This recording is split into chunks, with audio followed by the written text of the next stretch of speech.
कि पवन जी का बचपन का नाम था हनुमान। उनको गांव में लोग बोलते थे कारे हनुमान। हम छोट रहली ना तो हम बहुत मोटे थे, ठीक ना, तो हमको प्यार से लोग हनुमान बुलाते थे। जी हाँ दोस्तों, नमस्कार दोस्तों। पावर स्टार पवन सिंह के फैन तो वीडियो को लाइक और निरहुआ के फैन तो वीडियो को लाइक और चैनल को सब्सक्राइब कर देना, क्योंकि ऐसी नोटिफिकेशन इस चैनल के माध्यम मिलता रहता और छोटे से छोटे जानकारी मिलती रहती दोस्तों। तो निरहुआ ने पावर स्टार पवन सिंह के मजाक उड़ाया, तो ऐसा कोई बात नहीं है। छोटे छोटे यूट्यूब पर झूठे के लफुआ इधर उधर फैला देते। तो बात करते हैं पावर स्टार पवन सिंह और निरहुआ के बारे में।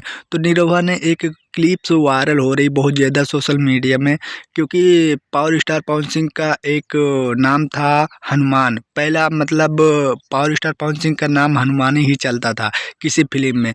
तो बहुत सारे यूट्यूबर भाई लोग कह रहे हैं कि पवन भैया के मजाक उड़ा रहे हैं, ये है वो है। तो ऐसा कोई बात नहीं है। निरहुआ फैन तो वीडियो को लाइक कर देना। कोई